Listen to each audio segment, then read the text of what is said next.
And welcome everybody to downtown Trenton to the Cure Insurance Arena here for the Jersey Jam. The doubleheader, that's the nightcap between Duquesne and Princeton. Mike Gill and the Big Five Hall of Famer, Dr. John Giannetti. We got a good one for you. The Princeton Tigers taking on the Duquesne Dukes. And when we talk about Princeton, we got to start, Coach, with their dynamic duo.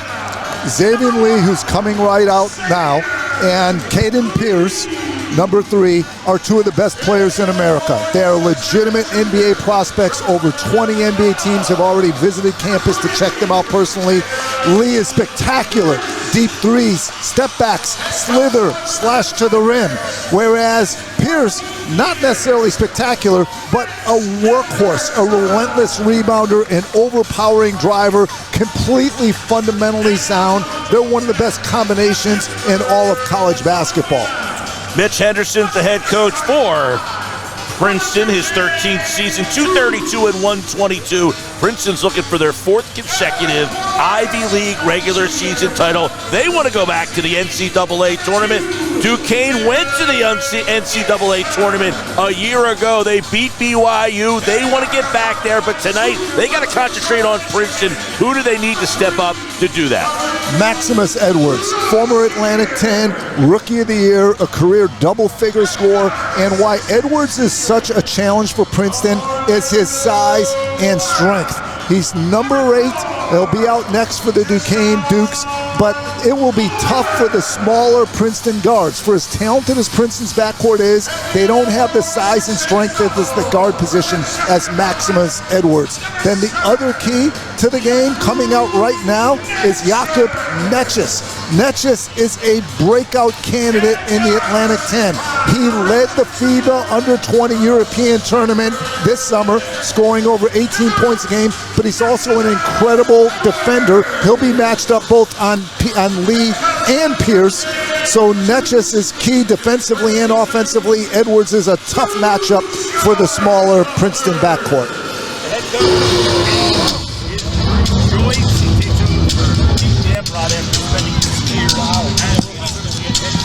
For the Dukes last season. Of course, the Dukes, the Atlantic 10 tournament champions, they went to the round of 32. They returned 2 starters from last year's team.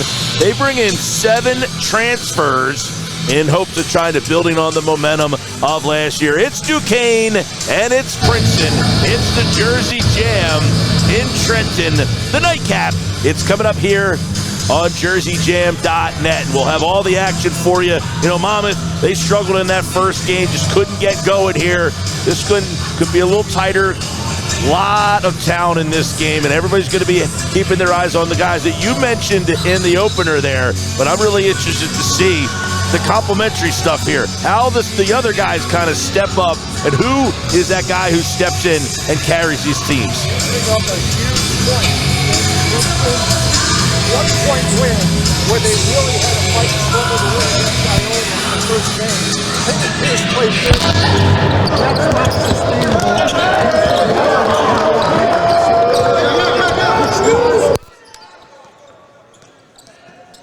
Live action here as we start things off at the Jersey Jam.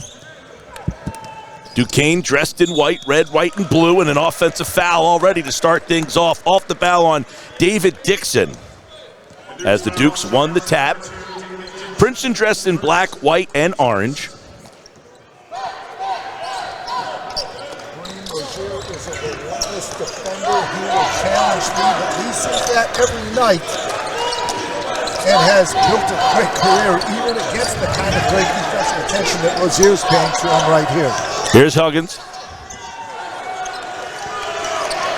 Put the defensive pressure on. 10 on the shot clock. Lee looking for some help. He puts it on the floor. Lee all the way to the back. Gonna kick out, and he throws it away. Transition. Here comes Netjes, and Netjes lays one in. We got our first 2 for the Dukes. And Coach Joyce will be thrilled it came off the defense because this is a team that can score. You mentioned transfers.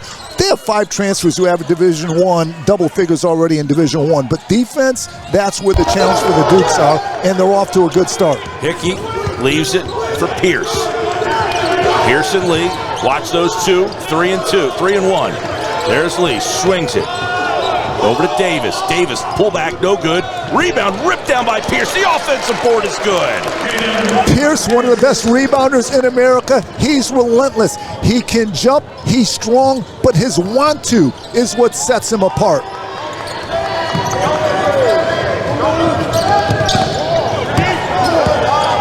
Rozier. Back up top. Rozier swings it quickly, puts it on the floor, back to Rozier. Rozier thought about it, gets it down low. Dixon, bounce pass, it's kicked away and picked up by the Tigers. Crosses the timeline. Both teams effectively double-teaming the post. Pierce leaves to Lee. Lee with a left-hand scoop shot. That one's wildly out of control and poured down by Necic. Ball's on the floor. Sloppy play. Picked up by the Tigers. Here comes Princeton. Pierce kicks it in the corner. Lee up top for Davis. Davis pulls it between the circles. Off to Lee on the wing. There's Pierce looking for the two-man. Puts it on the floor one time, then gives up the dribble. 10 on the shot clock. Davis spinning to the basket. Blocked away early. Dixon involved. Outlet pass to Edwards. Edwards pull up, left-hand shot, way off the mark. Necic tried to fight for the board, and it's pulled down by Princeton. Streaking up the right sideline. Hickey, spinning, turning, facing, and then he kicks it out to Lee. You saw the defensive ability of Necic to win one-on-one battles. Lee in the corner, there's Hickey. He stopped at the block down low, and we got a steal. Dixon pulls it away. We'll get you the starters in just a moment as Corbett backs down and gets it to Dixon for the bucket. And it's 4-2. Duquesne, who starts Dixon, Rozier, Corbett, Necic, and Edwards for Duquesne. We'll get you the Princeton 5 in just a moment. Into the corner for Lee. Jab step, then he pulls for three. It's way off the mark. And the rebound's pulled down by Rozier. Outlet pass by Duquesne. Here comes Rozier. Swings it. Edwards splitting the lane. Eye off the grass. No good. Rebound ripped out by Jackson Hickey. Coast to coast with the layup. Too strong, and that can't go. Princeton is finding it tough to get a bucket here. Expected double team here. Princeton, that's what they do in the post. Dixon, Necic, Rozier for three. Rattles in and out, no good. Rebound ripped down by Huggins. Lee looks off the defender and gets a three. He missed a few, but that's not going to deter him. He has such a reservoir of great games that his confidence is unshakable, and the range and step back are deadly weapons for him. He made 2 step-back threes late in their opener against Iona that flat-out won the game for Princeton. Pull back, Rozier, and he gets that to fall. They were down double digits, I think 16 in that game, Coach, and came back. Yeah, I was there, and it was great poise by Princeton, and the pressure of Iona really bothered them, and they thought that will help them prepare for Duquesne, who also likes to pressure. Hickey turning, facing, spinning, left hand, Kevin McHale style, and that ball's ripped down. And I love the discipline of Corbett defending Hickey in the post, not biting on any of those fakes. Edwards, and he's fouled en route to the basket. 14:52 left to go here in the first half. Duquesne 6, Princeton 5, our first timeout of the game. We'll take it with them here on JerseyJam.net.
Welcome back, and as we were going to timeout there, Coach, David Dixon, the 6'9" junior forward from Memphis, Tennessee, he was kind of getting helped off the floor. He had his arms corralled around two assistants. Looks like he's kind of okay. He's hanging out of the huddle here, but that's something to keep an eye on.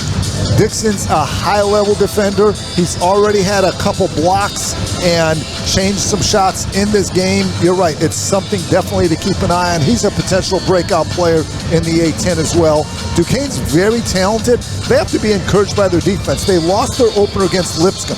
If you're not a diehard college basketball fan, you wouldn't know that Lipscomb's picked to win the Atlantic Sun Conference this year.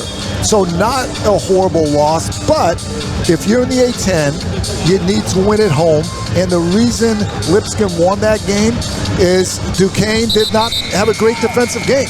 They have plenty of scoring on this Duquesne team, but they'll go as far as their defense takes them. All right, let's get the starting five for Princeton. Xavier Lee, Caden Pierce, Jacob Huggins, Dalen Davis, and Jackson Hickey. I got a little mix of the Duquesne and Princeton mix match there, but that's the starting five for the Princeton Tigers, who lead at 6-5 out of the timeout. Here we go. A couple changes already early. Jake DeMichael is in the game, wearing 44, and in that bucket there, Matus Pronsky. Ronsky, as a junior, has paid his dues in this program. My breakout returning guys for Duquesne are number one, Netchus, and then Dixon and Ronsky. These guys are invested, talented, older players. Cross-court Pearson Lee, back over to Byriel, just into the game, and he hits a three off the bench. Princeton has four centers, and they're all dramatically different. Byriel is strictly a face-up stretch center, a three-point shooter. Think of Zach Martini and what he did for Princeton last year. That's very similar to Byriel. Good pass out of the double. Three on the wing goes down. Trey Dinkins. Double teaming the post is a theme in this game. Both teams do it. Princeton has to do it because they have smaller guards, but how well prepared these teams are to handle those double teams, reverse it to the open man, will be critical. Duquesne did a great job. You got a foul down on the block there, it looks like.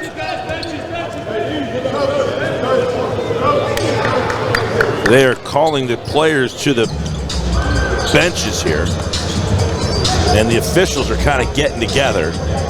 Let's see what they come up with here. Looks like a foul. And they're coming over to the broadcast location here. Coach John Giannini's going to get what is happening. It's the Jersey Jam. Game 1, Temple wins 103-74. And, of course, this is Game 2 just underway. Coach, all right, what do we got here? So Wilborn for Duquesne was defending a cut and made contact with the cutter.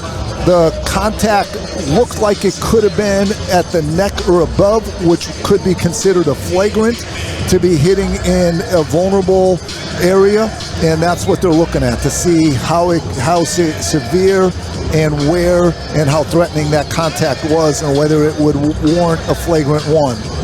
So right there's the forearm to the face. It's a little incidental, or?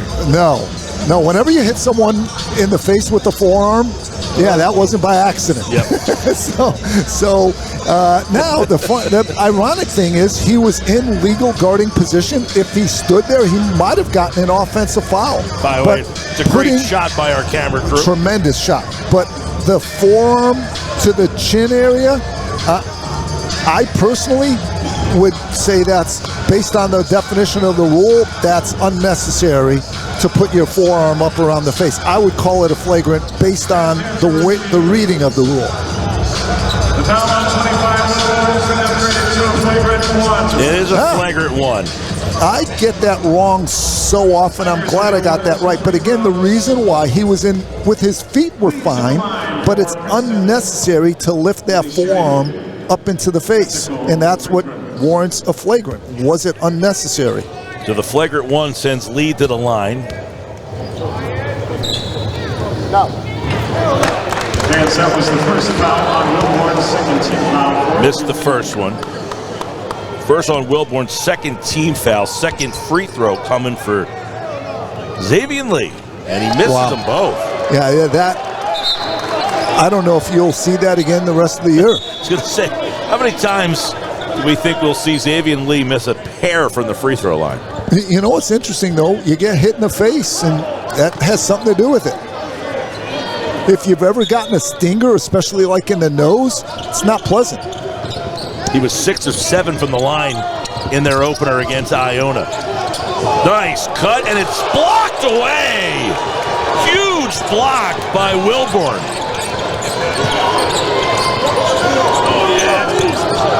Wilborn with the block, and now he's working his way to the bucket and gets a deuce. Wilborn letting it be known that he's in this game on both ends. Wow. He was one called for the foul as well, the flagrant, and a jam on the backside. Abdullabi with Lee on the dime. So when you go to block a shot, you leave the person you're guarding open for a rebound or dunk. Hopefully you contain the ball, don't have to help too much. Dinkins too strong. Rebound comes Princeton. Here come the Tigers up the far sideline. Lee in the corner. Three ball is off the mark. No good. And we got a push off on the backside as Caden Pierce had position. And the foul's going to be called on Duquesne. 13-10. A little action there. Wilborn, a 6'9" transfer from St. Francis, PA, transferring up a level. And we'll see him on both ends over here.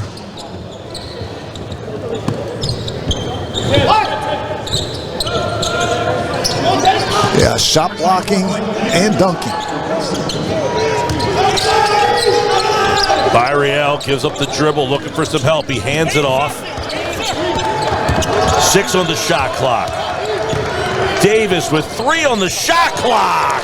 A 2, but boy, the clock was running. So in the NBA, they say you need 3 stars. College, it would be nice too. Davis could be that third person. He is an explosive one-on-one player. He had some huge games last year for Princeton. He's a perfect third scorer next to Pierce and Lee. Dinkins spinning his way to the paint, up off the back of the rim, no good. Rebound ripped down. Here comes Pierce. Pierce loses it, kicks it right on out to Byriel. Davis. Pierce looking for a clear out. He goes baseline. Good cutoff. And a little jumper short. The rebound's taken down by Duquesne. 13-12. Duquesne leads. 11:25 left to play in the first. Wilburn. Scoop shot with the left hand, a little out of control. And then Princeton loses the handle. It goes out of bounds. And there's an official's timeout. 11:16 left to play here in the first half. Duquesne 13 and Princeton 12 on JerseyJam.net.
Duquesne leads Princeton here on JerseyJam.net. It's a Friday night. College basketball is back downtown Trenton. What a great event this is. And, man, we got some plays going on both ends of the floor.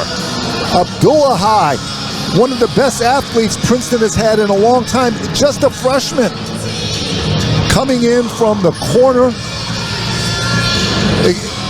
I've seen a lot of Princeton basketball. I know their staff well. And when they say he might be the best athlete during the Mitch Henderson era, that is a heck of a comment.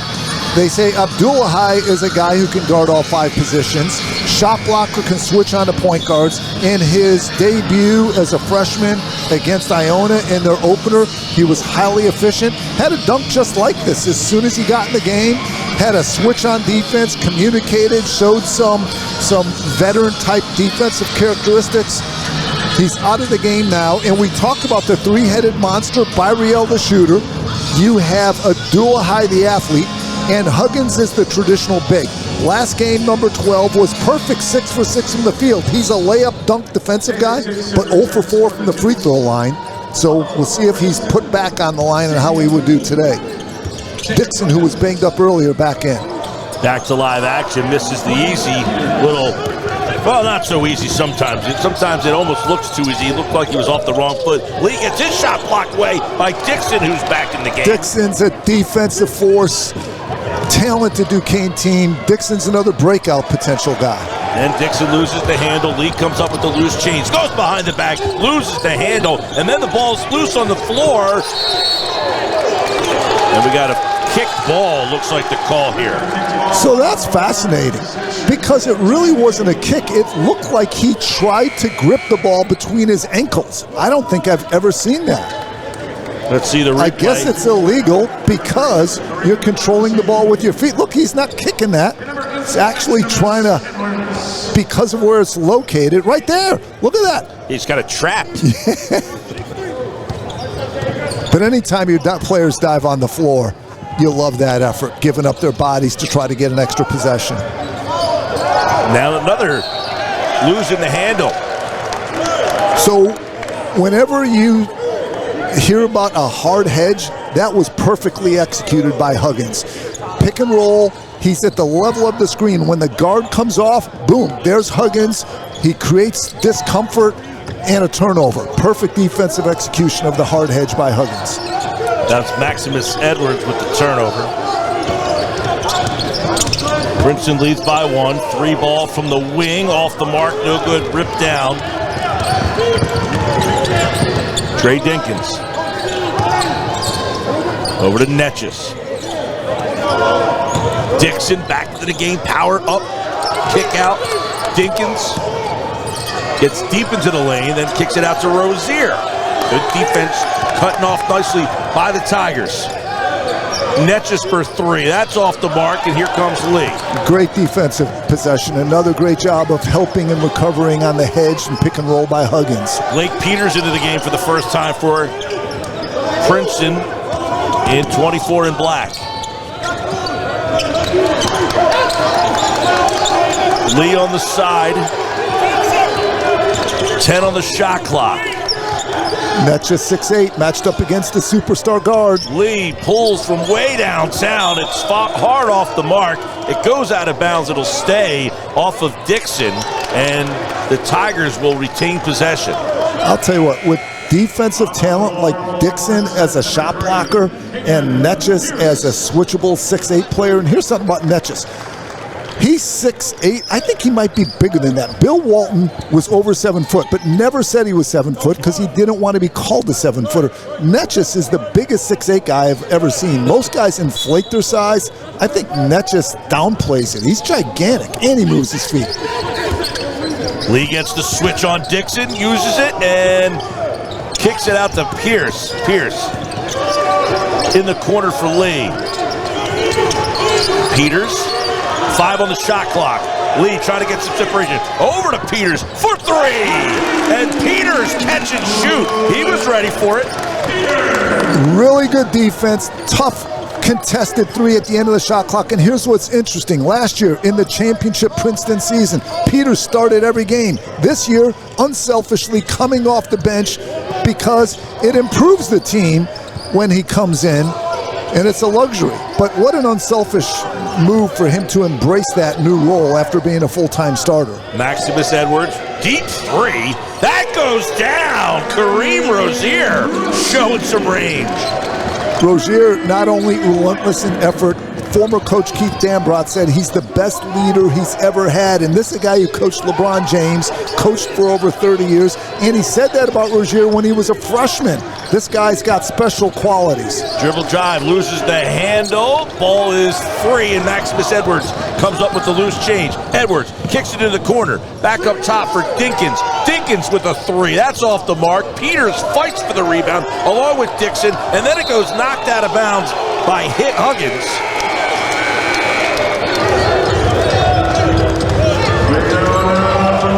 And it looks like there's going to be a timeout with just under 8 minutes left to play. 7:56 left to go in the first half. 16-15. Duquesne leads Princeton on JerseyJam.net.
Duquesne leads at 16-15 over Princeton here at the Jersey Jam.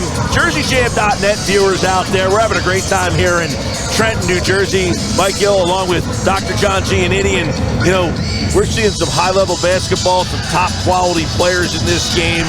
Three-point shots starting to get going for both of these sides.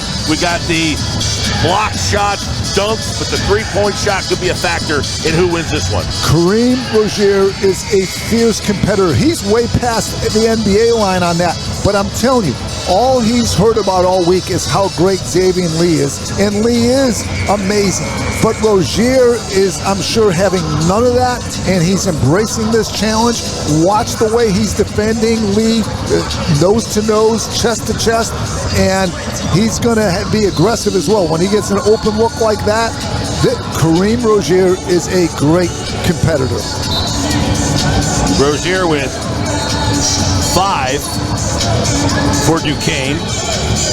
And we mentioned, you know, Duquesne went to the NCAA tournament last year. They won a first-round game, made it to the round of 32. And a lot of new faces that Drew Joyce is trying to work in here. They have 9 new players on this roster. And here they are going with Princeton, who wants to go back to the tournament. And Peters' shot, he's fouled from beyond the arc, so he'll get 3. Duquesne's defense today is much better than it was against Lipscomb, and that's the key to their season. They have plenty of scoring. I keep talking about the potential breakout candidates on this team. There you see a trap, but not well executed because you're leaving the best shooter on the court wide open with no rotations, and that's more of what Duquesne did against Lipscomb. Some defensive lapses and breakout downs that really cost them. But again, of their transfers, 5 of them are proven Division I double-figure scorers. Ronsky had a great summer in the FIBA tournament. We talked about Netchus averaging over 18 points a game in the FIBA European Under-20 tournament. Really deep Duquesne team, and one of Coach Joyce's challenges will be figuring out the chemistry because he's got 10, 11 weapons. He has a player, Williams, who's hurt today, who averaged 13 points a game for an NCAA tournament team at Furman. So they're 11, 12 deep, and they got to figure out what lineups are best for the Dukes. Temple looks like Princeton looks like they've switched to a zone. And they get a steal out of it. They change their defensive look up. They changed the way they covered the post. They just doubled the post, and they'll do that to protect their smaller guards. Coming up short was Dalen Davis. He got his own, but then got a little aggressive. I think he was a little frustrated by the miss there. So, center position for Princeton. Here's the 4th center, Happy. a freshman. What a great name, by the way. And he is a 6'10" shooter, a lot like Byriel, but a little bit bigger. That's him on the ball, number 4.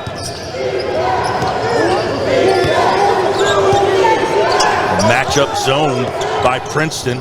Rozier shows the ball, fades away, off the back of the iron, no good. Rebound by Wilborn, kicks it back out. Maximus Edwards, cut, splitting down the lane, and a layup. Nice dish, and Corbett with the finish. Yeah, if you could get loose balls, when that ball's chaotically bouncing around, if you get possession, the defense isn't set, you get an easy one. CJ happy with the ball, backing his way, spinning, baseline, reverse lay, and he's fouled. So CJ Happy, a freshman forward from Sterling, Massachusetts. Charge to 25, Eli Wilborn. A lot of different looks at center for Princeton, 4 different players. CJ Happy, a good shooter, but has the size at 6'9" to play inside or outside. So Byriel, mostly outside when he's at the center. Happy could be inside, outside. Abdullahi, athletic finisher, dunker. Huggins, also more of an inside guy. So a lot of different looks for Princeton depending on who they choose to play at the center position. His brother Mark's a hockey player, tough guy. Over at Plymouth State he played. You got a basketball player and a hockey player in the family. I didn't see that combination often. Makes 1 of 2 from the free throw line, and Princeton takes a 1-point lead. Nice look and a lay. David Dixon. Duquesne super prepared for Princeton's double teams in the post. And you notice Princeton doesn't often double team if it's a big guy in the post, but they have smaller guards. So Corbett at 6'6", if he's posting up a smaller guard, they'll double team him. But Princeton completely prepared to dive the open person for a layup. I'm sorry, Duquesne prepared. Pierce takes it strong to the basket, and he's pushed kind of on his way out, and he comes up short. Here comes Duquesne, just under 6 minutes to play here in the first half. Maximus Edwards for 3. That's front rim, no good. Rebound taken down by Blake Peters. Peters leaves it for Lee, and here come the Tigers. Lee to Happy. Down to Pierce. Pierce backing his way deep into the paint. Fades and fires and gets it to go. Caden Pierce, the junior. Yeah, that's going to be a basket almost every time. Pierce is overpowering down low. He commands a double team. 4 points for Pierce. There's the double. They kick it out. Rozier into the corner. Edwards for 3. It's short. And the rebound comes down. Here comes Blake Peters. Peters. And loses handle. Good steal by Rozier. Nice hands. 1-on-1. Lowers a little bit. No call. Peters goes flying down the court. Peters catches. Now he'll shoot the 3. That one's way off the mark. Lee saves it underneath his own basket. Happy loses the handle. Then he throws it nearly away off of Trey Dinkins. They're going to slow down the pace. It's wild, but it's fun. And the wildness comes from all these defensive play breaking and deflections. Drew Joyce is going to call timeout. The fun not fun enough for him. His team trails 21-20 with 4:50 left to play here in the first half on JerseyJam.net. And, you take a look at it right now where Princeton and Duquesne is back and forth. They're both making shots. You talk about the stars at the beginning of this game. Lee and Pierce, they haven't had their moments yet. A little bit, but both teams have contained the stars we talked about in the early portion of this game. I would agree with this. On the Duquesne side, Princeton was worried about the size of their guards, especially Maximus Edwards, but Princeton's negated that with some double teaming. Now, at the same time, Duquesne's been ready, passed out of those double teams for some threes and some layups, so I like what Duquesne's done offensively. But Duquesne, as I said, much better defensive performance than they did in their opener. They're doing a pretty good job against Lee. They have to recognize when Pierce has the ball below the free throw line and get some help on him, or he's just going to overpower people. Duquesne has just 1 field goal, and they're 1 of 11. Their last 11, I should say. So they've gone a little cold here. Princeton's on a 13-2 run over the last 8-15. So they've kind of kept this game right where it's at. Princeton 21-20. Back on the floor for Duquesne, number 7, Jakub Netjes back in for Duquesne. White, number 7. There he is. Hands off for Edwards. Boy, Edwards splits the defenders. Corbett, too strong. Lee takes on the entire Dukes team, can't get it to go, and let's see what the call is. It's off of Princeton. But Lee is exceptional in transition, explosive going to the basket, but we see on this play the length of Duquesne. Corbett getting a piece of that.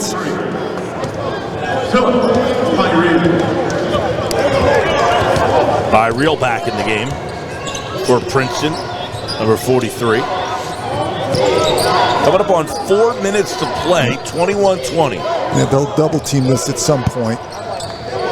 Tough shot. And Corbett goes. And the one time they don't double team, Corbett at 6'6", scores against the 6'1", 6'2" Davis. Nice baseline. Good touch, Peters.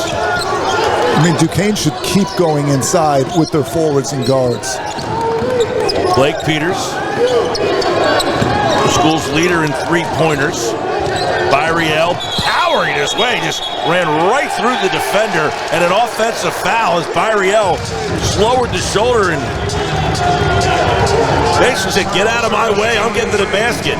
Rozier says, "I'm holding my ground. I don't care how big you are. I'm taking one for the team," and he excites the Duke with the momentum-changing defensive charge. That's 5'9", Rozier against 6'9", Byriel, and there's the foul. 3:43 left on the clock in the first half. Duquesne 22, Princeton 21, here on JerseyJam.net.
Welcome back to the capital of New Jersey. We're in Trenton for the Jersey Jam, presented by Deborah Heart and Lung, JerseyJam.net. All our viewers out there tonight, it's Duquesne and it's Princeton. Early season, week 1 of the college basketball season.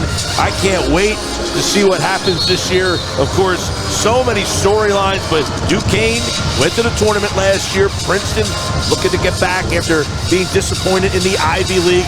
And man, we're getting the juices flowing on this Friday night. Well, again, Princeton won the regular season championship, just got upset in the Ivy championship semifinals as the #1 seed, but two teams coming off championship seasons with a ton of momentum, and it's all the battle that we expected. Corbett loses the handle, then gets it back up and can't get it to go. Rebound, Blake Peters. Abdullah High's physicality seems a lot better than what you would expect from a freshman getting that stop down low against Corbett. Davis back into the game with the ball.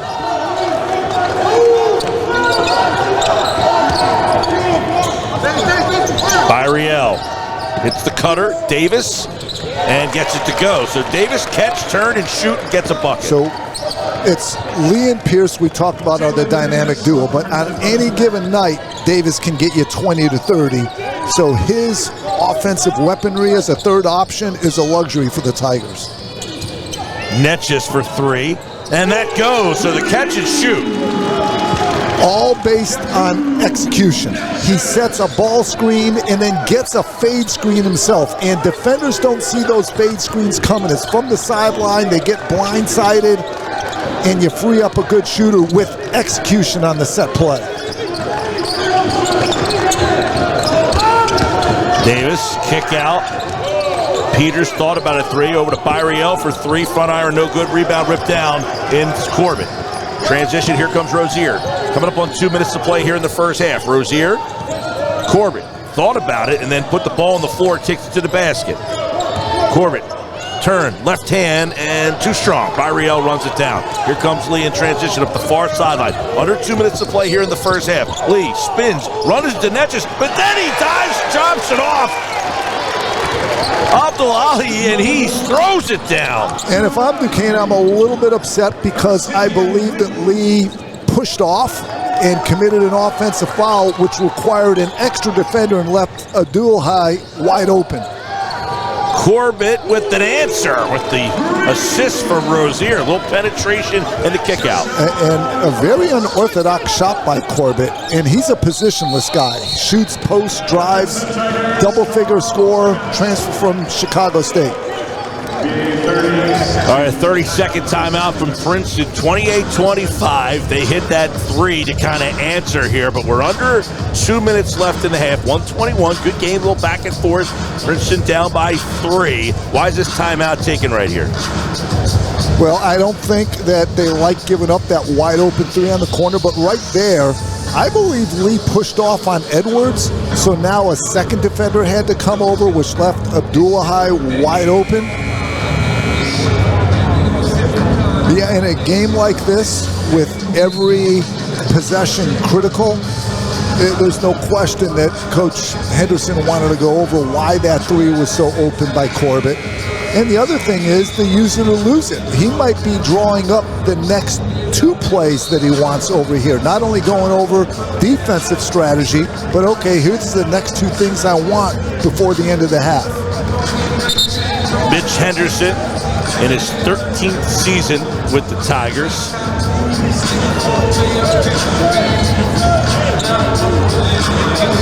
See what they come out with. With 1:21 left to play here in the first half. Tigers trail by 3. Davis the trigger man. To the lineup for Duquesne, 14, Matusz Wronski. Love this Rozier-Lee matchup. It is complete intensity. Lee all the way to the bucket, a little scoop, and he's short. Rebound snapped down by Rozier. Rozier coming up on a minute to play here. Netches back to Rozier. Rozier behind the back. Pierce cutting off a 5'9" point guard. Rozier gets some space. Can't get that to go. It was a run down, and it's rebounded, and it's off of Byriel. It's going to stick with Duquesne. 53.9 left here in this half. What a save by Wronski. Wronski's a guy who has never gotten major minutes, but always gives major effort. He came in at the end of a close game against St. Joe's last year and made a shot to send the game into overtime after not taking a shot the whole game. This guy, he's ready when opportunity calls.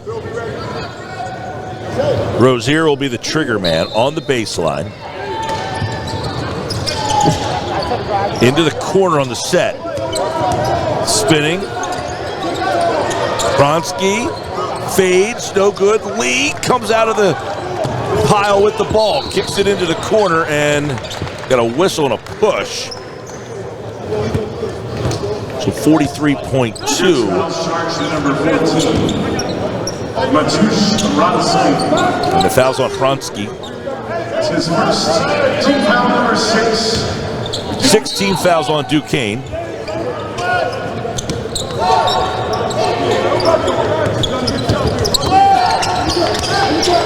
Lee with the switch. Oh, he can overpower Rozier. Pierce working on Rozier, and it's stolen away. Rozier wins the battle again. 27 seconds, ball's on the floor, and now we're going to get a jump ball. Well, you know the song, I Could Do It With a Little Help From My Friends? The reason he didn't beat Rozier is Corbett getting in the driving gap. He did not give right there, and then of course you see the scrap, the floor burns. But prior to that, the defensive positioning of Corbett didn't give Pierce any room to drive. Pierce forces it and nearly turns it over. So the arrow is facing Princeton, which means 20 seconds to go back on the shot clock for the possession. Yeah, obviously you want to use all the shot clock, so don't give Duquesne a ton of time to have their own scoring opportunity. About here. a 4-second differential. I'm actually surprised Princeton's cutting and executing as much as they are rather than just dribbling it out. Pierce on the wing. Pierce cross court, corner three, too strong, rebound, 5 seconds. Here comes Rozier. He's going to get one last shot. Rozier for three, off the mark. We go to halftime. Duquesne leads it 28-25 as we get ready for the second half here at the Jersey Jam. The doubleheader. Temple wins game one. Who will win game two? Well, stick around. We'll bring it for you right here on JerseyJam.net.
And welcome back to the Jersey Jam here at the Cure Auto Arena in downtown Trenton. I'm Mike Gill.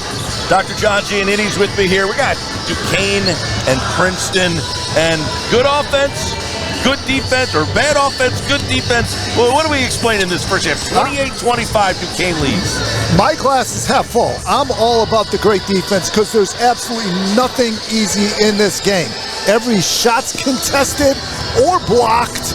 Relentless pressure on the ball. Another rejection. Hard drives, lots of body at the rim, but on that instance, a little opening for the dish and the dunk. Draw the defense, dish Abdullahi, sending it home for one of the rare easy baskets, and the scrapping on the floor burns, the physical battles, the contesting of rebounds, physical contact. Of course it's going to be low scoring when every drive is contested, every shot is contested. I love the intensity of the game. Look at the help by Corbett getting in the driving gap, then everyone fighting for the ball. Hey, my glass is half full. I'm enjoying a defensive battle. 31% from the field for Princeton, 32% from the field for Duquesne. Just 3 of 10 from 3 for Princeton, 3 of 12 from 3 for Duquesne. Duquesne did not get to the line in the first half. You got a game, you mentioned muck it up, back and forth defense. They didn't get to the line once. So you're right, and I think that's disciplined defense because guys aren't swinging at the ball or slapping at the ball, and it's well officiated. So it's rare that you have a physical, intense defensive game without a lot of fouls called. So I applaud the defensive discipline and the officiating and just the competitiveness of this game that's been a one-possession game pretty much for the last 10 minutes. This game's even Steven, coach. 18 rebounds for Princeton, 19 for Duquesne, 5 assists for each team. Both have 3 steals, 9 turnovers for Princeton, 8 for Duquesne. Something's got to give. That's right. Everything matters in a game like this. One possession is critical. The A-10 tournament champions against the Ivy League regular season champions. And it's living up to its billing in terms of competitiveness. Princeton about 5 minutes up the road from here. Duquesne made the cross-state trek from Pittsburgh over from Philly to Trenton. And here we are to start the second half. 28-25, Dukes with the lead in the ball. Rozier's trying to start things off with a 3, and he does. Netjes with the assist. Nice cross court. Really good offense, really good defense. Both teams on that play executing their systems, and Rozier just makes a tough contested shot with Lee in his face. That's good basketball, both teams. Starters starting the second half. Here's Pierce. Both Pierce and Lee kept in check in that first half. Lee 1 of 7 from the field. Here he is. Cross court. Kick out. Pierce quickly gets it over to Davis. Davis back to Pierce. 1 on the shot clock. Forced it. Short. Netjes with the board. Every drive well defended, and Princeton was trying to drive. Duquesne won multiple one-on-one battles. Maximus Edwards dumping it down low to Dixon. Hits the deck hard, but he converts the bucket. And what a hand by Rozier. Tips it to Netjes. Netjes running the break. Netjes down the middle. Netjes off the glass. The follow-up dunk goes by Dixon, but they're going to take a look at this one. Well, they'll have to wait until there's a media timeout to check it out. Our replay crew will be on it, I'm sure. Yeah, the rule is they can only stop it if there was a foul called or if it's in the last 2 minutes of the game. Otherwise, the review comes at the first available timeout. So for now, the bucket stands. They'll review it.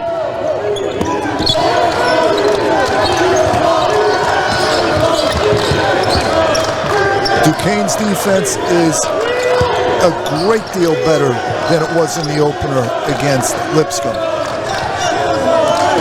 Peters on the floor. Well, look at Rozier just competing against Lee. This will be a double, has to be. Cross court, Byriel gets it to Davis, 7 on the shot clock. Davis, scoop shot, can't get that to fall. And the rebound's taken down by David Dixon. Cross court to Edwards. Edwards, left hand, too strong. Tries to get the board, and it's taken down by the Tigers. Here comes Lee. Lee working one-on-one with Netjes, and he's fouled.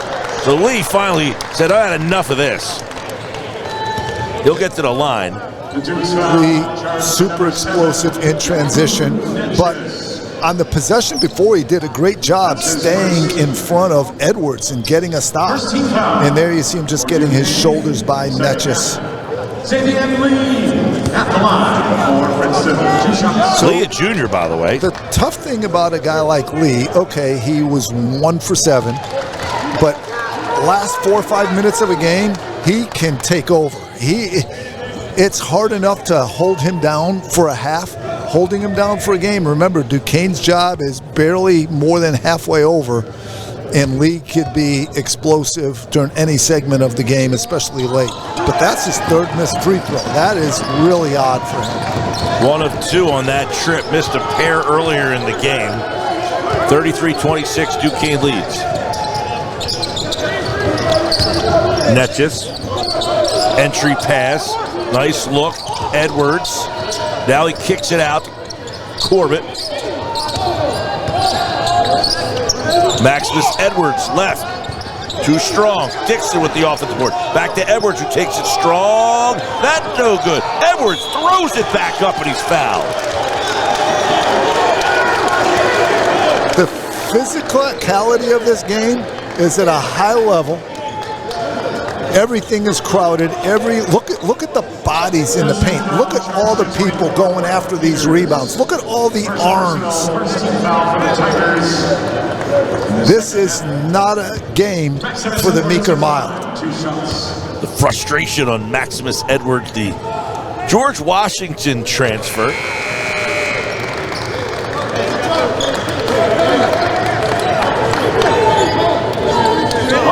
Made the first of 2. 2 seasons at GW, started 46 games, played in 59. So he's got a lot of experience.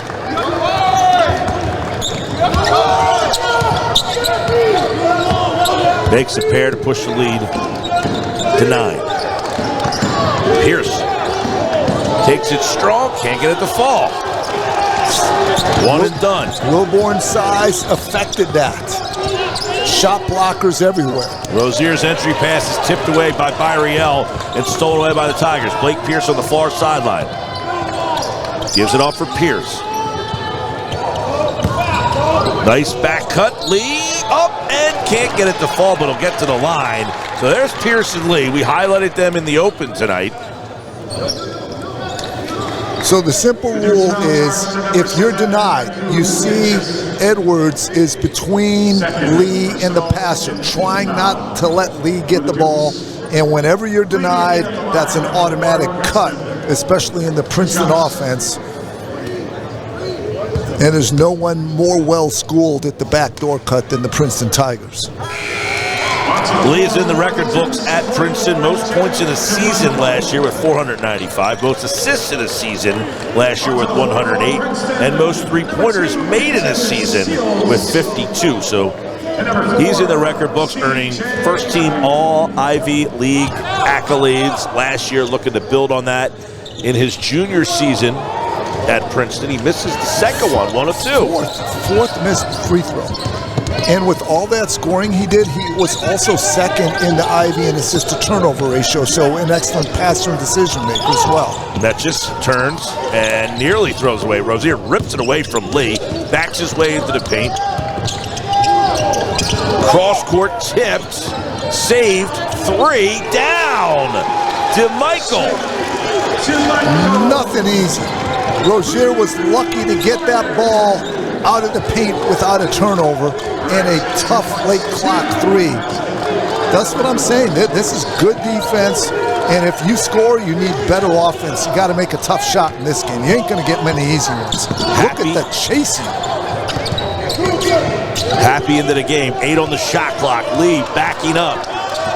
Lee, 3 on the shot clock, and he is fouled as Eli Wilborn, the sophomore from Middletown, Connecticut, roughing him up.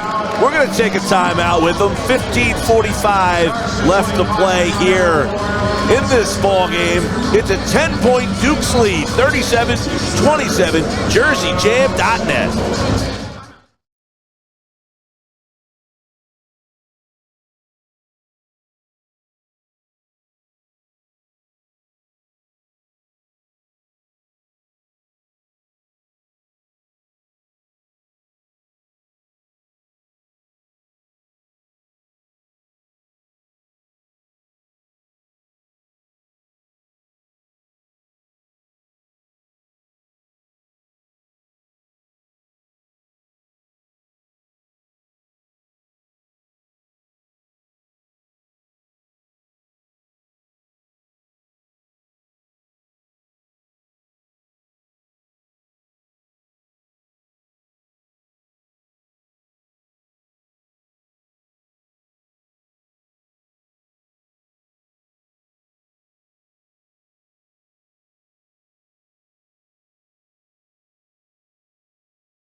Back here at the Cure Insurance Arena in Trenton, Jersey Jam, JerseyJam.net. Mike Gill, Dr. John Giannetti. Got a 10-point Dukes lead here. How are they pulling this lead a little bit here? Well, Duquesne's made some tough shots, but right here, this will help Princeton.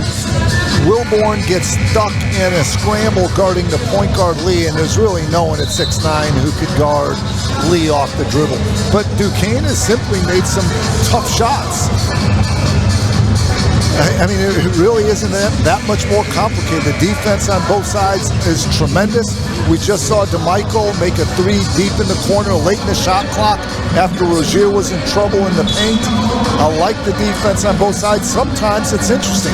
I ask coaches, what's the key? And they'll smile and say, got to make some shots. Sometimes it's as simple as that cliche. 37-27, 10-point lead for the Dukes.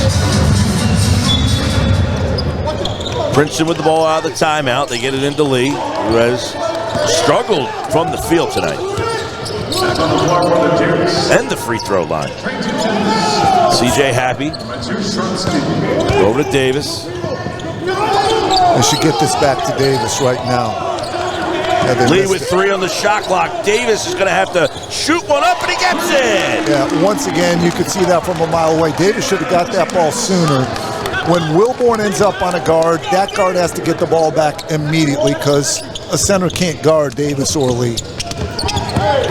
Good awareness, knowing the time on the shot clock as DeMichael takes it strong to the basket. He hits the court pretty hard. He's up. Foul is on Princeton. Second personal. Davis whistled for that foul. His second cuts the lead to 3. Excuse me, his 3 cut the lead to 7. Yeah, Duquesne really has to find a way to keep Wilborn off of Lee and Davis. There's really no need to have your center in a switch against the other team's best guards. Jake DeMichael, a sophomore, appeared in 30 games last year, started 21 games as a freshman. Unbelievable stories on the Duquesne team. DeMichael's one of them. He was a walk-on. Was over 2,000 points in high school, but in Western PA, small high school in terms of level of competition, didn't have Division I interest, literally didn't play. They inserted him into the starting lineup, and he never let go of that job afterwards. There's a trap. Pierce to Lee. Lee runs in to 2 Duke defenders.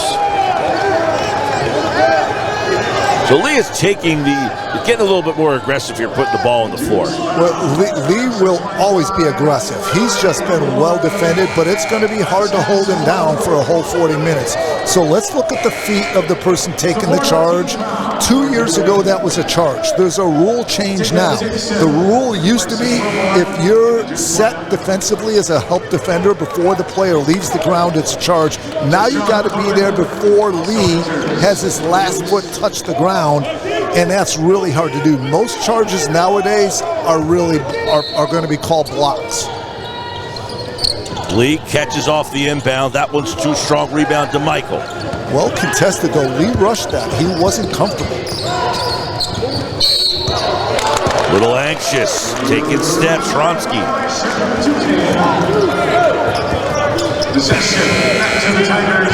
Tigers will have the ball after the turnover. They trail by 8. Largest lead has been 10 for Duquesne. So in their opener, Duquesne, I mentioned, the defense against Lipscomb was not good. This is so much better, and this is the formula that they won the A-10 tournament with.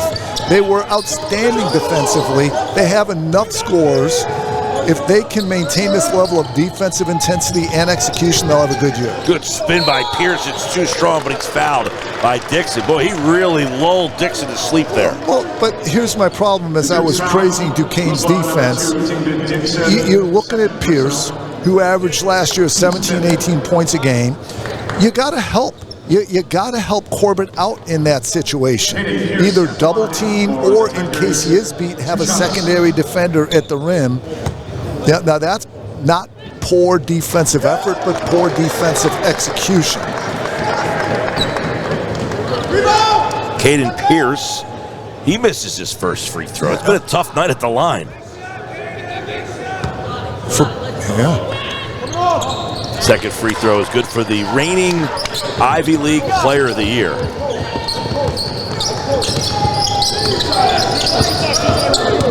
Cuts the lead to 7.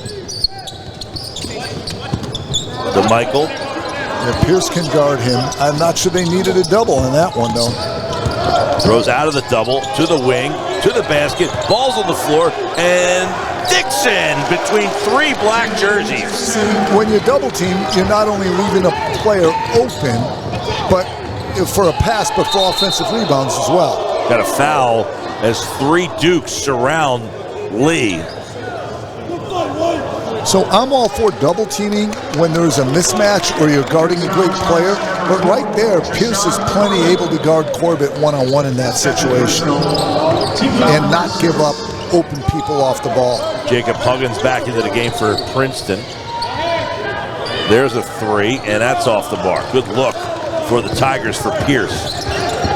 Couldn't get it to go.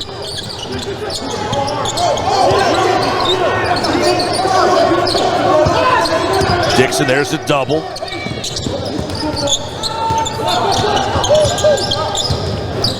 Double in the corner. Cross court, 10 on the shot clock. Corbett, right of the lane. Loses control, and we got a foul. I tell you, officiating's a tough job. Something as physical as that, let's see if that's a block or a push-off.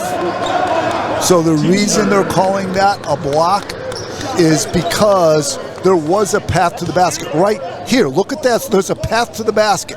And when you have a path to the basket and someone has contact moving you aside, it's always a defensive foul. Corbett's at the line. Makes the first one. They did not shoot a free throw in the first half. So in the transfer portal era, it is the wild, wild west. Last year, Duquesne's playing Chicago State. They noticed Corbett because Corbett has a great game against them. I should know this. It's around 20 points. Season's over. They're like, hey, let's recruit that guy. Here he is. Friday night, Trenton. You're almost worried about a player having a great game nowadays because you're afraid that other team's going to, tamper with him or try to get him after the season, and it happens all the time. Kane was begging for a travel there. They didn't get it. Into the corner. There's a 3 for Peters. He hasn't hit one tonight, and that one's off the mark. And that's surprising because Peters, one of the best shooters in the Ivy League last year, and actually creeping up in Princeton history for made threes. Off the mark. Rebound Lee. Lee to Pierce. Pierce! Acrobatic catch and a finish. That was astounding. Absolutely astounding. A bullet pass at rim level, running full speed to catch it and shoot it, reverse in one motion. I don't know if I've ever seen that. What an athlete. Netjes on the floor, gives it to Corbett. Corbett, the left-hand jumper from the free throw extended, no good. Rebound ripped down by Lee. Here come the Tigers. Pierce going alley-oop style!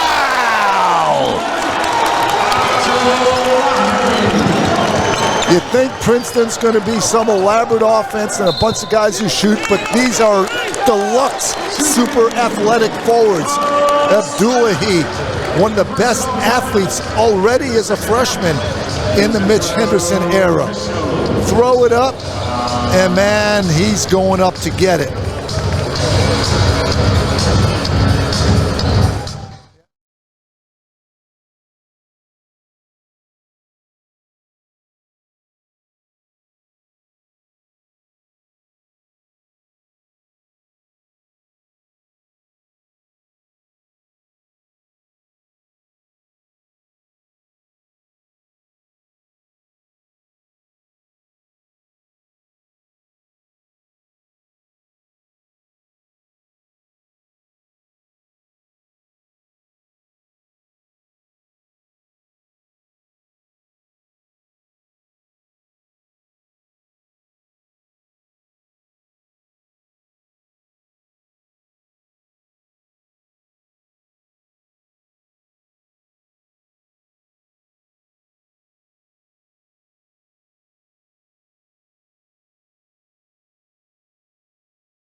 All right, welcome back. Princeton on a little run here. Malik Abdullahi with a big jam that caused a timeout there. But we've had a couple outstanding plays by Princeton. They were down by 10, and now they're getting themselves back in this with a couple of highlight reel plays. Just watch and enjoy that.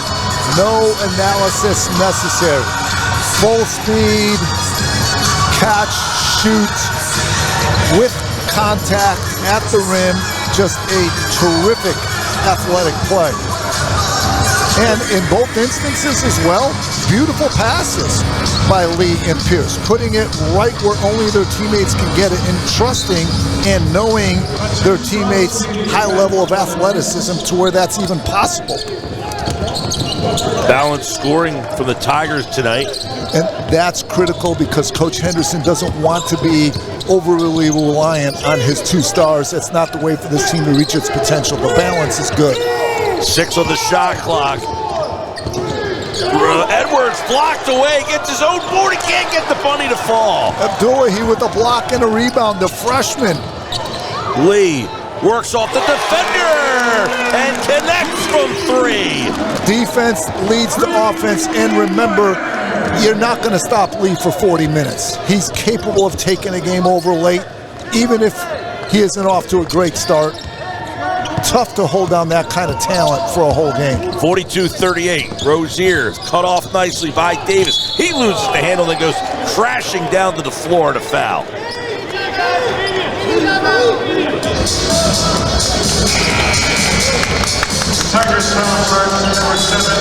The foul is going to be called on Princeton. That'll send Duquesne to the line when we come back. 42-38. Duquesne leads Princeton 11-11. Left to go in this one here at Jersey Jam on jerseyjam.net.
7-0 run for the Tigers over the last minute and a half here as Princeton has cut it back to 42-38 here at Jersey Jam, jerseyjam.net. To everybody watching out there on jerseyjam.net, here come the Tigers. Yeah, Lee has confidence that cannot be shaken. So he has struggled early in this game, but that is not going to deter him.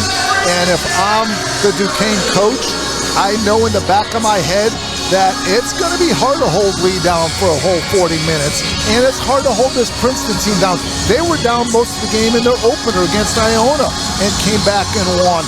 This is a team that knows how to win. 3 straight conference championships. Lee, Peters, Pierce, Byriel, these guys have been through the war. They're not going to get rattled if they're down. They've come back before. Out of the timeout, Kronsky, 3. Boy, one dribble. So that's a design play for Ronsky. I'm amazed how Ronsky can go long periods of time without playing or getting a shot. But this coaching staff has the confidence to draw something up for him. Again, I saw him send a game, same deal, into overtime against St. Joe's last year. Davis with an answer. Now, the defense had been dominating. Now the offense is heating up a little bit. Both teams shot in the 30% in the first half. They're heating up here in the second half. So I wouldn't double team. I think Pierce could defend.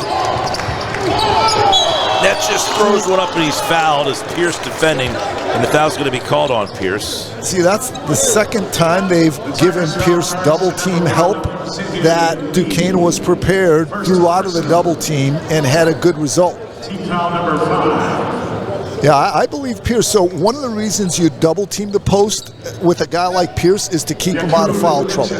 But this late in the game, I don't think that's an issue. And I don't think you need to give that level of help to Pierce given his strength and defensive ability and leave other people open. 34 games as a freshman. The free throw woes continue on both sides. 72% from the free throw line last year in those 34 games. Dixon's going to replace him. David Dixon returns to the floor. A little more defense with Dixon on the floor, a little more presence. And look at Rozier picking up full court. Don't think that this kind of relentless defense by Rozier doesn't take its toll on Leah over the course of a game. Lee, step back 3, got it! It's the old Howard Cosell thing. You can't stop him, you can only hope to contain him. Lee cuts the lead to 2. They contained him for a half, but he's starting to heat up. Here's Rozier. Dixon, pump up, and he's fouled on the backside. Let's see who they credit the foul, either Peters or Pierce. Tigers foul charge to 7. Malik Abdullahi. That's his second personal. Abdullahi was whistled for the foul, so I was wrong on both guesses. Well, hard to see until you saw the replay. I'll defend you on that. Dixon at the free throw line makes his first on a night where converting free throws has been a challenge. A couple changes for Princeton. Dixon via Memphis, Tennessee, a junior.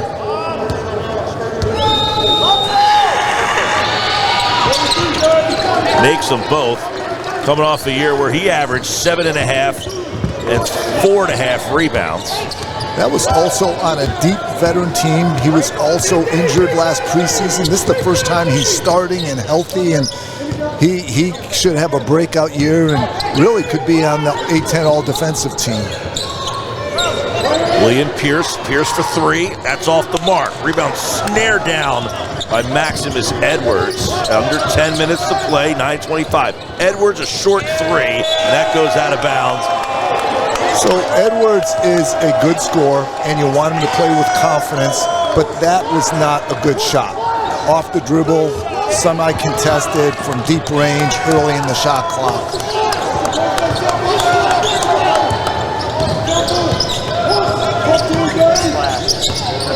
Lee for three. That's good by Riel. So that's not great attention to a scouting report. We've talked about the 4 centers for Princeton, and Byriel does not post. He is strictly a three-point shooter, recognized too late by Dixon. The three cuts the lead to 1, 48-47, 8:47 to go. Corbett backing his way in.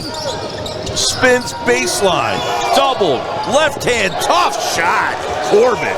So I said don't double team, and Pierce played good defense. Corbett just makes an impossibly tough shot. Credit to him. Cross court, Peters on the floor, Peters back in the corner, a three, off the mark, rebound ripped down by Corbett, 8:20 to play, a 3-point lead for the Dukes. Rozier. Corbett one-on-one. Kick, Rozier, corner for three. DeMichael! If you're Duquesne, keep posting your guards and wings because that requires a double team and gets your teammates open. 53-47, the three from DeMichael extends the lead for the Dukes. A timeout on the floor here on JerseyJam.net.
All right, welcome back. 8 minutes left.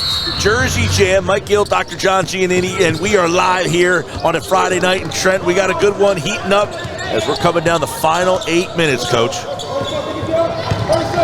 53-47, Princeton with the ball out of the timeout. Corbett doing a great job defending Pierce. They ran that play for him, but Corbett denied him the ball. Lee, blocked away by Dixon. Gliding to the basket was Lee, and Dixon denied him.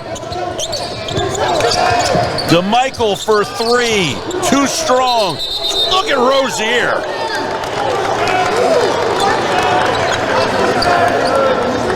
Yeah, they say Rozier pushed a bit before he elevated, but it was a spectacular elevation by the 5'9" point guard. You see Rozier just flying in for this one. Yeah, he has, I'm not sure that was a foul. These officials have a tough job. All these bodies flying around. Guys playing hard, attacking the ball, who hit who, when. Abdullahi back into the game.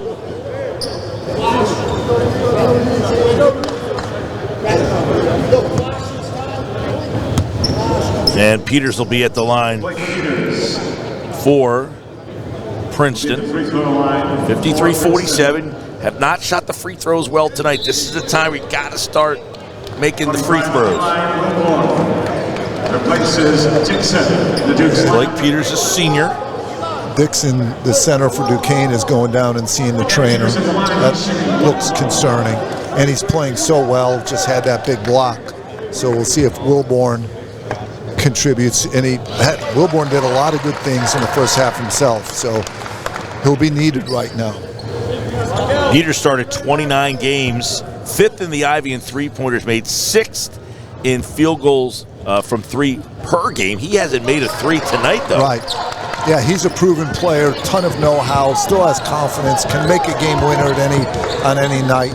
And Coach Henderson loves the luxury of being able to bring that veteran off the bench. It's not about starting, it's about finishing. And look who's in now with the game on the line. Pair of free throws from Peters, 53-49, 7:16 left to play. He hit at least 3 threes in 12 games last year, so he can heat up at any time. Rozier, the trigger man, he gets it into Corbett. Corbett puts it on the floor, trying to get by Pierce. Pierce cuts him off. Corbett, left hand, too strong. Outlet, here come the Tigers. Pierce in transition, 2-on-1. Pierce glides to the basket. He's fouled en route. He'll get to the line. Those are 2 strong, tough guys in that collision. There's going to be some ice bags after this game. That's his first. Yeah, he could see Rozier's not in position, so he's just going all out. And that's after he got the stop one-on-one against Corbett. Again, no double team, which I don't think Pierce needs. Gets the rebound, then attacks. Did it all on those 2 possessions. Not surprising for the reigning Ivy League Player of the Year. Yeah, he's the special. only Ivy League player and one of 8 underclassmen in 30 years of Ivy League ball to average at least 16 points, 9 rebounds, 3 assists, and a steal. So I can talk about how he's top 10 in the Ivy in literally every category. But my favorite thing about Pierce is he won a National AAU championship, a state high school championship, won the last 2 Ivy League regular season championships. All he does is win. Ivy League Rookie of the Year, then Player of the Year as a sophomore. He's amazing. Under 7 minutes to play, a 3-point lead for Duquesne with the ball. Here at the Jersey Jam, Duquesne, and an easy lay-in. We haven't seen a lot of those tonight. Eli Wilborn, the recipient. Remember, phase 1 on a pick and roll, guard the ball. Phase 2, protect the rim. That's where the failure occurred. Lee cut off, gets it to Davis. Davis lets one high off the glass. What an angle. What a third scorer Davis is. And a timeout taken by Mitch Henderson and the Tigers with 6:20 left to play. We got a good one shaping up here in Jersey, 55-52, and the Tigers get that bucket there with an answer. Looks like the offense starting to heat up, but someone's going to need to make a stop. These offenses start to feel their oats here a little bit. Little bit. Things are still tough. With the exception, I am surprised that Princeton gave up that easy bucket on the pick and roll. This is just a typical tough basket. Look, Corbett's waiting at the rim. It's a floater with your left hand. That's a tough shot. That's a talent shot right there. Yeah, you talk about a little bit. 37% for Princeton, 38% for Duquesne. We've been hanging in the 30s all night. These are big, athletic, hard-playing, well-schooled defensive teams. And this game's going to make both a lot better. Again, 2 reigning conference champions going head-to-head. And the thing about Princeton, look at the guys out there. Peters won championships. Lee won championships.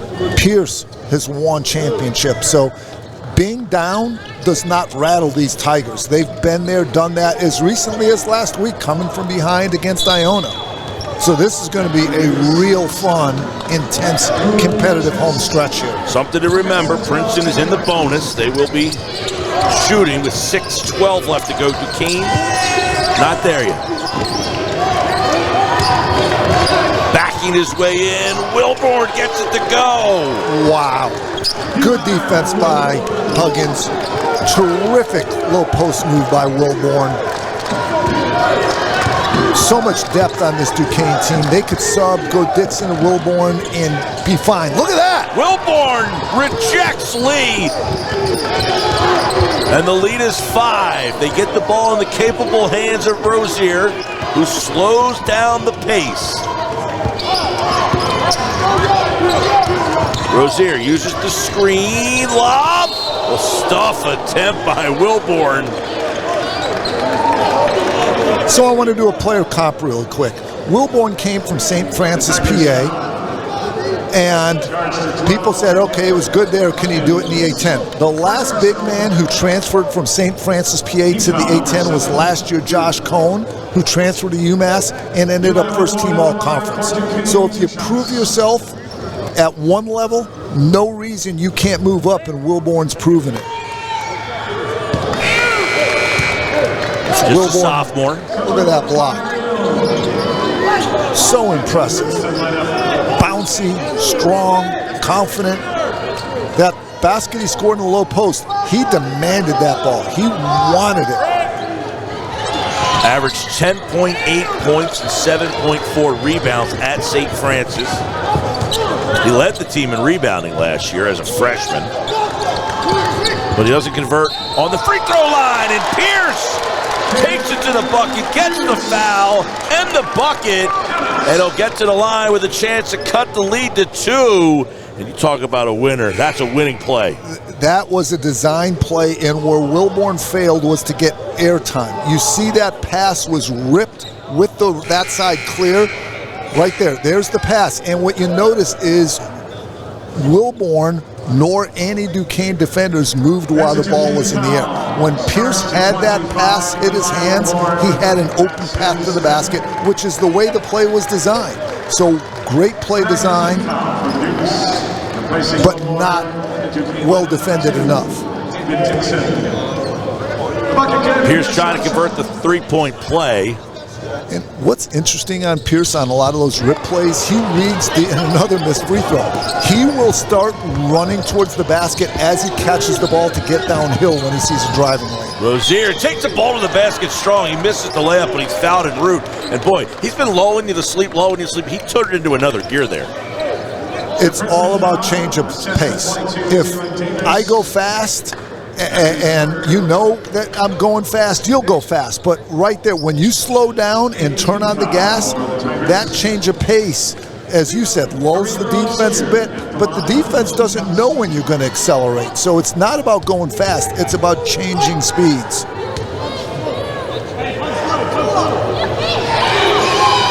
Rozier. Boy, we've had a night here, Coach. This is not a free throw shooting clinic.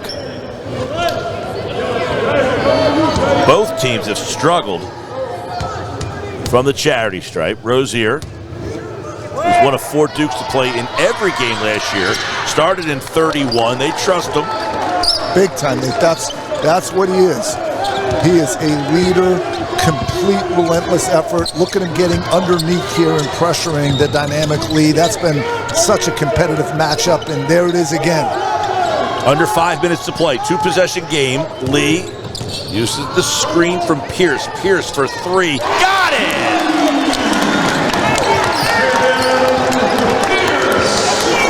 .58-57. Not by accident, the Tigers are going to Pierce at crunch time. Rozier with an answer as he takes it strong to the bucket. 3-point game. This game at this point is more about will than skill. Pierce cutting, backdoor, Peters with a layup, hits the deck, he cuts the lead to 1. Blake Peters hasn't hit a 3, but he hits a tough bucket for Princeton. Last 3 Princeton buckets off design plays, highest level execution. 4 minutes to play. To double or not. Corbett, baseline. Pierce cuts him off. Corbett, jump stop, turns, faces, up, under. Corbett, no good. Ball is tipped. It goes to Princeton. I like the no double team. They're going to Pierce on the offensive end. Let him guard on the defensive end. Get the stop with no help.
Welcome back. 60-59. Duquesne leads Princeton with 3:49 left. And Lieutenant Coach, high-level execution.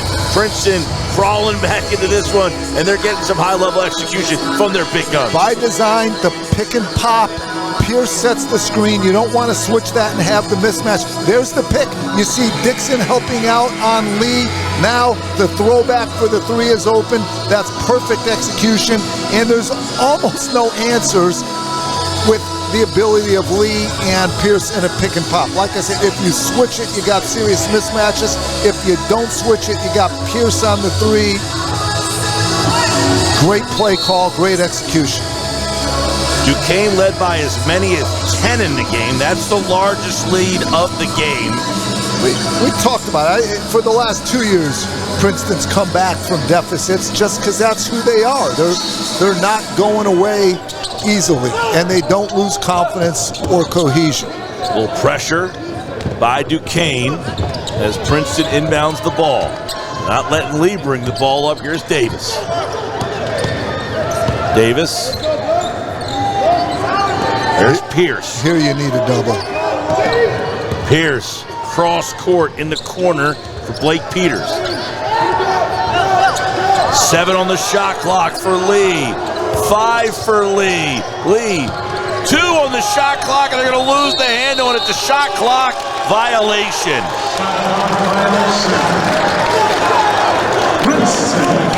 Not sure why Pierce decided to roll on that play after the pop just worked. Number 7, back on the floor for the Tigers. I believe Duquesne might have switched that, and if he would have popped back, Lee would have had more room to drive a mismatch. Duquesne with a 1-point lead and the ball. Coming up on 3 minutes to play. Aggressively cutting in the backcourt. Rozier, 3 minutes to play. Maximus Edwards for 3. Lee comes down with the loose change. Here comes Lee, crosses the timeline. Lee, crossing over, left of the lane, spins, fades. Lee rattles and goes. When Lee was 1 for 7, he wasn't worried. And if you remember, I said, listen, he's got a whole game to get hot, and here he is at crunch time. Cross court for Rozier. Rozier, the hand check on Lee.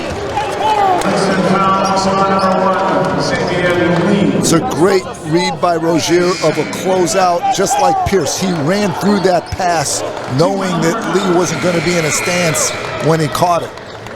That puts Rozier at the line. They're in the bonus now. Princeton, by the way, has the 1-point lead. And Kareem Rozier, the junior, at the free throw line. The line has been unkind tonight for both teams. Duquesne is 64% from the line tonight. Princeton at 55%. And wow. that one's no good. Wow. This is like a brutal football game that comes down to a field goal or two. This brutal competitive game can come down to free throws. Lee steps back. Now he pulls it all the way back out to the timeline area. Into the corner. Pierce for three! Caden Pierce gives Princeton a 4-point advantage with under 2 minutes to play. DeMichael spinning, trapped. Dixon swings it. Rozier, three, got it!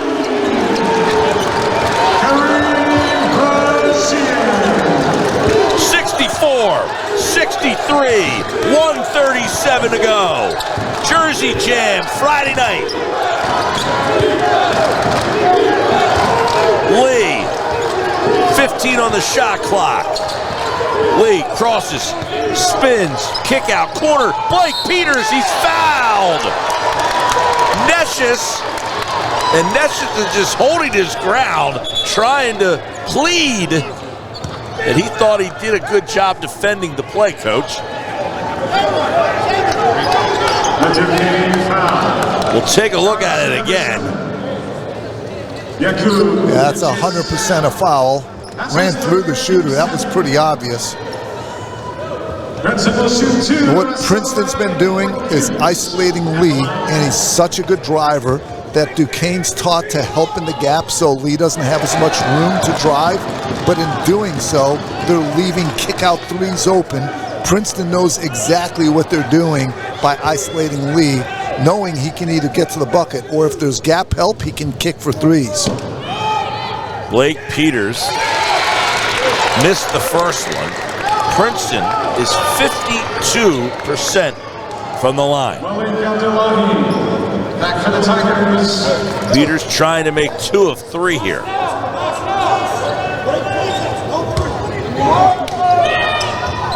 And he does.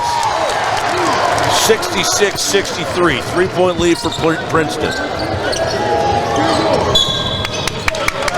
And Drew Joyce, the third, will like a timeout. 1:18 left to play. Princeton 66, Duquesne 63. Jersey Jam on a Friday night, and the feeling's all right. We got college basketball back, and you know right now, Princeton, they fought back from 16 in the opener. They're down 10 in this one. They know what it's like to come back and then win a late game, a tough game late. So Duquesne, they're going to have to come up with something big here. You're 100% right about Princeton, not only this year, but in the last couple of years, coming from behind, being a championship level team, not losing their poise. And now Duquesne obviously needs a basket over here, and where will they go is the question. And that's the interesting thing. Last year, they had Dady Grant, Jimmy Clark. You knew where they were going to go. This team, those roles are extremely undefined. What I would do right now, though, I would trust Kareem Rozier. I would get him in a simple pick-and-roll situation and let him make a decision. Rozier leads Duquesne with 11 points tonight on 4 of 7 from the field. He is 2 of 3 from 3.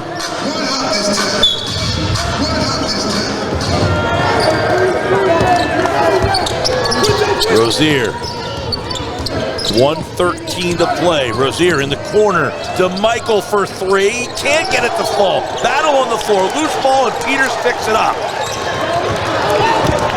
Minute to go. Talk about the chess match. That was an executed set play with a perfect look. It just didn't go down. Duquesne down 3. Needs a stop. Davis, 8 on the shot clock. Pull up 3!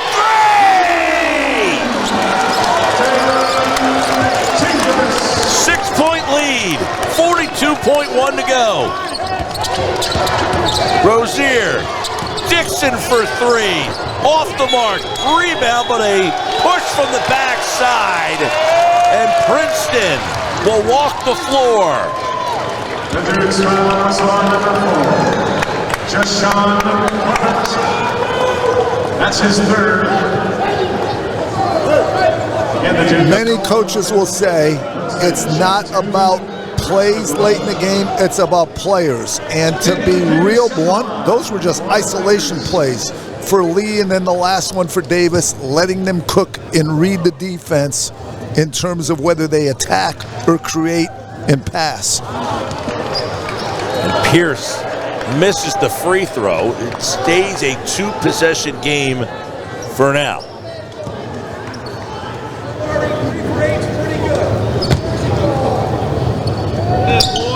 Pierce makes the second, and he pushes the lead to 4.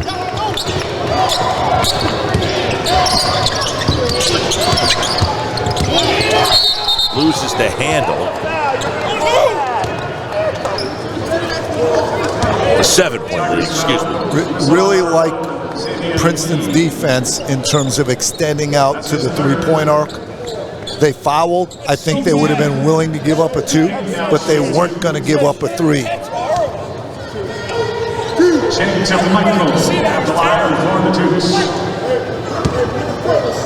DeMichael at the line. As we've touched on throughout the broadcast tonight, both teams have struggled from the line. Duquesne at 60%, but DeMichael makes the first one. Cuts the lead to 6. Now it comes down to a made free throw, and Duquesne needs to set up their press and create a turnover. And DeMichael makes them both. Cuts the lead to 5 with 30 seconds left.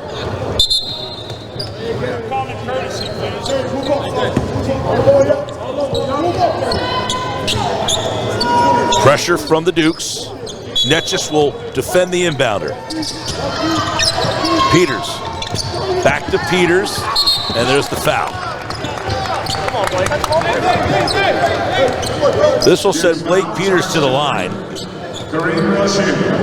Come on, Blake. Second personal.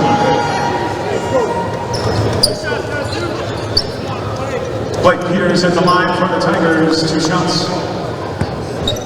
So Peters, on a night when the Tigers have struggled from the free throw line, has a chance to push this back up, and he makes the first. After Vincent.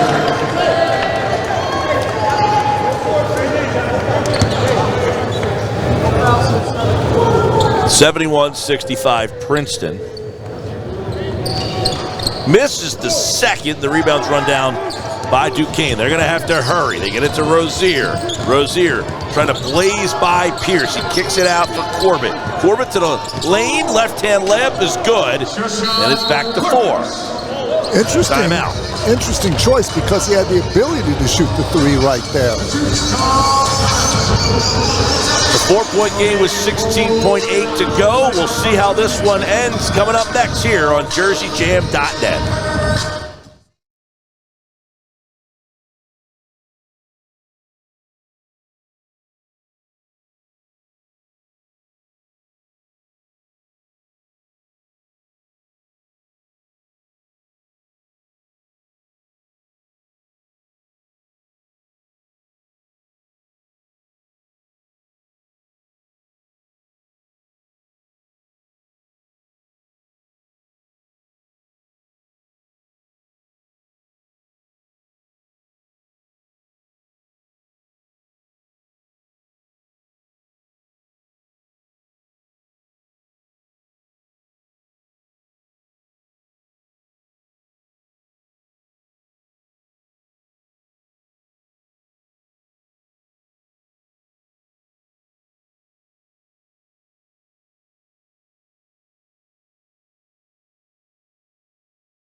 2.8 seconds left.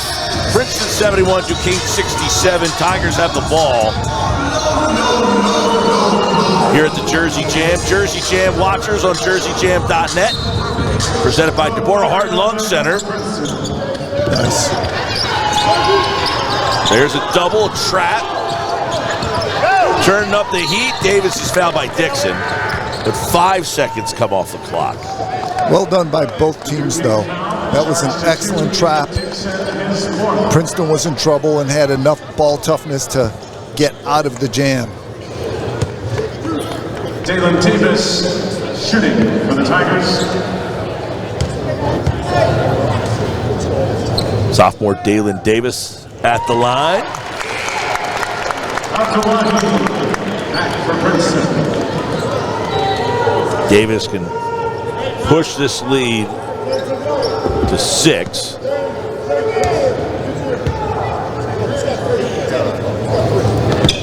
And he does.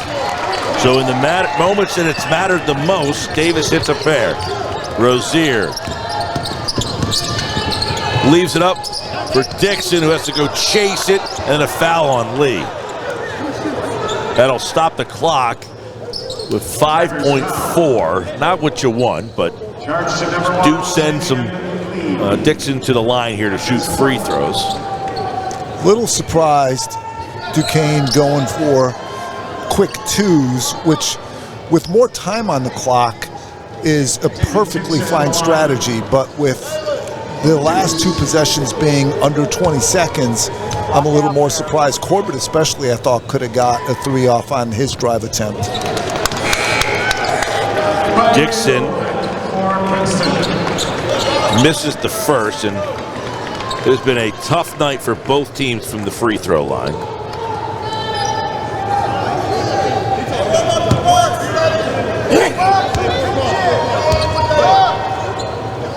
Second shot for Dixon, and it's good. 73-68 now. Princeton just needing to inbound. Byriel will go to the line. 4 seconds left, and you make a free throw here, and you feel pretty good. Well, I think right now Princeton feels pretty good regardless. Great come from behind effort, unbelievable poise. They're really unflappable, and they talk about it. They don't want to be down, but they're never afraid of being down. And for Duquesne, a really good effort.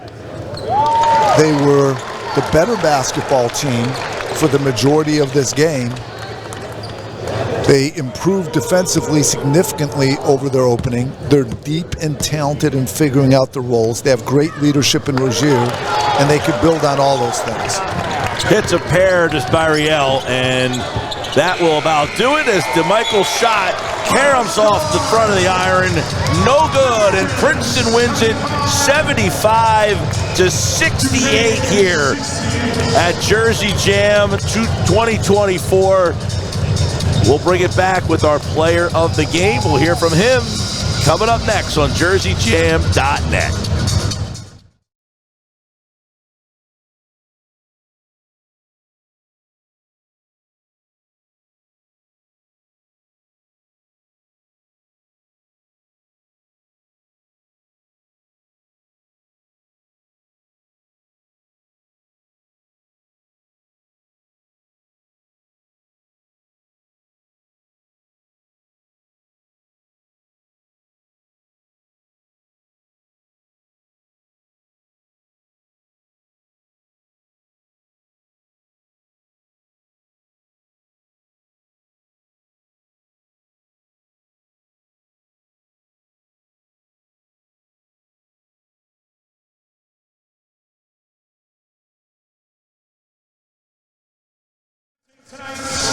Most Outstanding Player Award for game number 2 is Jim Andrews, CEO of Deborah Hart and Lung Center. The 2024 Jersey Jam Game 2 Most Outstanding Player is from the Princeton Tigers. It's number 3, Caden Pierce. Congratulations to the Princeton Tigers on tonight's win. And number 3, Caden Pierce, your most outstanding player. Ladies and gentlemen, Pure Insurance Arena and Silver. Good to see you again. Congratulations. We have such a quick stride home. Hey guys, you're good. Where am I looking? 2 come from behind victories to start this season. Not only come from behind, but behind double digits in both games. If you look at the analytics, the chances for success in those situations are not high, yet you win both. Tell me about the mentality to do that. I think it's just the toughness we have as a team. Every time out, whether we're down 6 or up 6, coach says we're always going to win the game. So, we've been down a lot so far these 2 games, but, we believe as a team, and the coaches believe in us too, and, we fought to the end. 3 big baskets, 3 in the corner, pick and pop 3, catch, rip, go right. Were those designed? Were those reads? Were they calls? Talk about those plays, because it looked like they went to you. Yeah, well, early on we were struggling to get some offense. Eventually, the one, the and one was a little bit of an action we've been putting in a little bit early on this year. But the other 2 threes, we were just making plays, and my teammates found me, and I knocked down the shot. So I know you're not going to like this question, but people will like the answer, okay? You came back. It's the transfer portal area. You saw other Ivy standouts go other places. You and Xavier came back. You obviously are very committed. Talk about that commitment and where that comes from. Absolutely. Princeton is one of the schools that believed in me coming out of high school, and I think just the culture we have here is special, and I think you can see it on the court. We truly love each other, and I think that reflects in the way we play. Every time out, whether we've been down a lot, and we just truly love each other and believe that we're going to come out at the end of the day with a win. I told you people will like that answer. Congratulations. Thank you. Appreciate it. All right, Caden Pierce is your most outstanding player of the game tonight, and he leads Princeton to a 75-68 win over Duquesne here at 2024's version of the Jersey Jam. And, of course, our entire team here from BFA's production crew and everybody from the Deborah Heart and Lung Center for Jersey Jam. There you go. Temple wins 103-74 over Monmouth in the first game. Princeton 75, Duquesne 68 in the nightcap. And that is it for Jersey Jam 2024. For Dr. John Giannini, I'm Mike Gill. Have a great rest of your Friday night and college basketball season, everybody.